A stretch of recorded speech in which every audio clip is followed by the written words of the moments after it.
Nirina Zubir dan keluarganya menjadi korban mafia tanah. Supaya tidak ada korban lagi, ia kerap berbagi pengalamannya di sosial media. Bahkan baru-baru ini, Nirina Zubir mengaku menemui Menteri Koordinator Politik Hukum dan Keamanan, Mahfud MD, untuk berkonsultasi perihal itu. Momen pertemuannya juga dibagikan di Instagram miliknya, pada tanggal 4 Juni tahun 2022, dilansir dari Tribun News.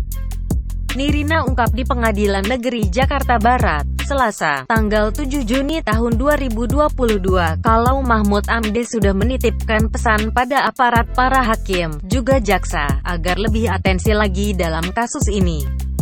Lebih lanjut, Nirina menjelaskan pertemuannya dengan Mahfud MD membicarakan terkait kasus mafia tanah yang tengah dihadapinya. Kedepannya, Nirina Zubir berharap tidak ada lagi korban serupa. Ia pun berharap keadilan didapatkan oleh keluarganya. Diketahui, kini sidang kasus mafia tanah masih berlangsung di Pengadilan Negeri Jakarta Barat. Nirina Zubir dan keluarganya menjadi korban mafia tanah. Dalam kasus ini, Nirina mengaku mengalami kerugian hingga 17 miliar rupiah.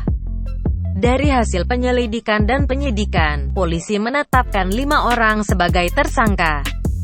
Mereka yakni Riri Hasmita, mantan asisten rumah tangga, lalu Endrianto yang merupakan suami Riri.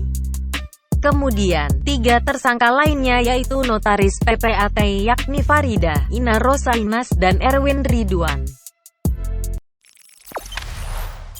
Jangan lupa subscribe, share, komen, dan like ya!